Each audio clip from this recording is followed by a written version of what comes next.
The monopoly diagram is one of the more complicated ones that you're going to come across in A-level economics, but it's also the one where you can generate a huge amount of analysis and interpretation just from the diagram itself in terms of talking about these kind of three main aspects of firm behaviour. So we're going to be looking at the objectives and how we can show different firm objectives on this diagram. We're going to look at welfare areas as a result of the exploitation of monopoly power, and we're also going to look at the impact on the efficiencies. So we're going to end up with a fairly busy diagram here, but hopefully one that shows all of these key aspects on the diagram. So we're going to start with the objectives, and particularly we are going to start with the assumed objective. So if we're not told otherwise, we are assuming that firms are aiming to generate the largest possible amount of profit. So we are assuming that these firms are profit maximizers. And as we will know from earlier on in the course, and I'll do a video to do this proof as well, profit maximization is when MC is equal to MR. In other words, when the marginal profit is 0. So firms will keep producing up to the unit that doesn't add anything to their profit. And if we find the MC and MR lines on our diagram here, we can see that that gives us our equilibrium point of these two here. And then what we do is we do a dotted line down through that point. That gives us our profit maximization output, which I'm going to annotate as being Q star. So profit maximization is being shown by Q star on my diagram. And this will then give us, coming off the average revenue line here, the price. And then if I come back off the average cost curve at that same level of output, that will also give me one of my first areas, I suppose, that I can indicate. So this shaded area here, this shaded pink area that we will label area A. So all of this in here is area A. That is the area of supernormal profit for this firm. So we can put that in supernormal profit is shown by area A. So that's our starting point. So at the minute what we've shown is where the firm will produce the output level that they will produce if we assume that they are acting towards the objective of profit maximization. There are two other objectives of firms that we also need to consider. One is sales volume maximization, i.e. selling as many as you can before making a loss, and revenue maximization, which is selling the amount which generates you the largest possible amount of revenue.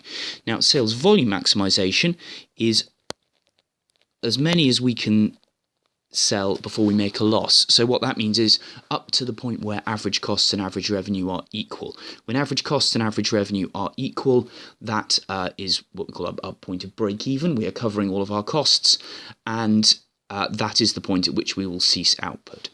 Revenue maximization means we will produce up to the point where MR equals 0. In other words, where the MR comes through the axis down here. Because when that occurs, the sale of an additional unit would mean actually deducting from the overall level of revenue that we had made, because we would also have to sell all previous units at that same lower price as well. So we can label these on our diagram as well. So we will label this one as QR, and then sales volume maximization, as you can see, is coming down from here. So we'll call that QS. So those are our three objective outputs, Q star, QS, and QR for profit maximization, sales volume maximization, and revenue maximization appropriately. On then to our efficiencies. Now, our efficiencies, there are two efficiencies that we can show on this diagram. Both of them are static efficiencies, and they are the point of productive efficiency and the point of allocative efficiency. So productive efficiency, if we remember, is the point where the firm is producing at the lowest level of unit cost, or the lowest level of average cost. And we know from earlier on in the course that average cost is at its lowest when MC breaks through it. We've done a few numerical proofs on that, but whatever the numbers that you use, the marginal cost curve will always break through average cost at its lowest point. Allocative efficiency is the output level where if all firms were producing, resources would be allocatively efficiently allocated, i.e. they would be allocated in the best way to meet the needs of the consumers. And that is where, sorry, it's not very clear there, that is where the cost of producing the next unit, MC, is equal to the selling price, which is AR. It's important there to remember that the selling price always comes from the AR line. So if we get, let's get green for our efficiencies. So if we look for those, we can see that our MC equals AC occurs here. So this is going to be our productively efficient level of output, so that's QP. And then our allocatively efficient output is MC and AR, which is here.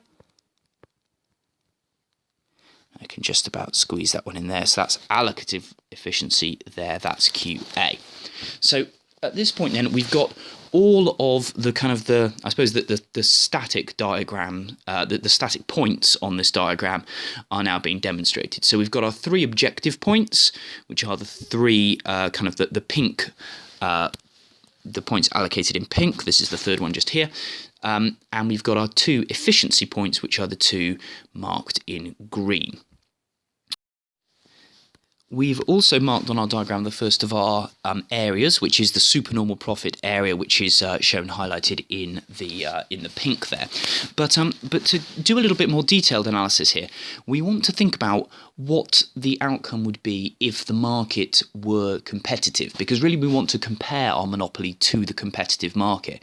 Now, the competitive market is the market that would result in allocative efficiency. So what that means is our competitive level of output and price would be these ones. So if I label this one here PC, that is our competitive level of price, and PM is our monopoly level of price. So what do we have going on here then? Well, we've got a few different things going on that we can show by this. So the first thing, I'm going to need yet another colour here, so let's go for blue. If we consider the amount of supernormal profit that the firm was making, we can see that actually some of it was taken away from the surplus of the consumers. So previously, if we think about it, the surplus of the consumer would have been this triangular area here. That would have been the total area of consumer surplus when the market was at the competitive situation.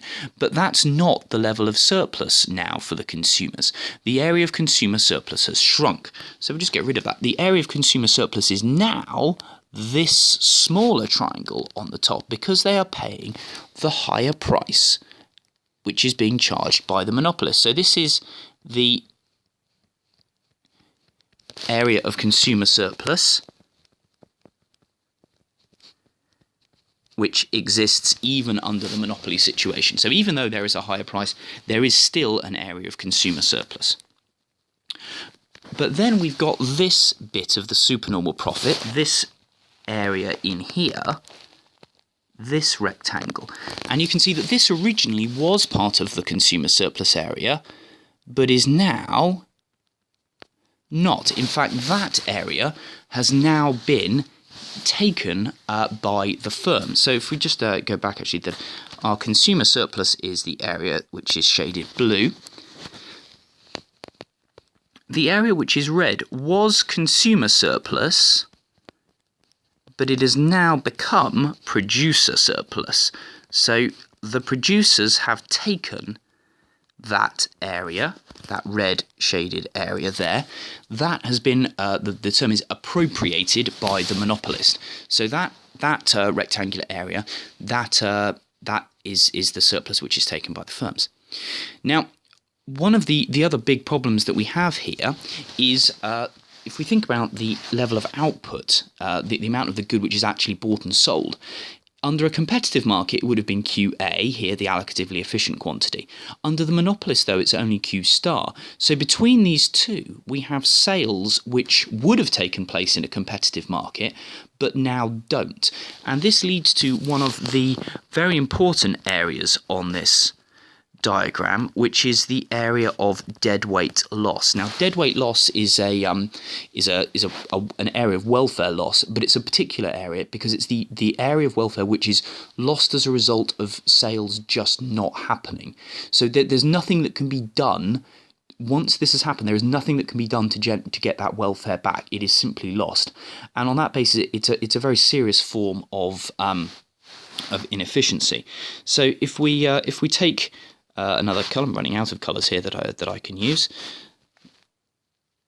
Let's take a purple colour for this one. So what is the value of this amount of welfare that is being lost then, this deadweight loss?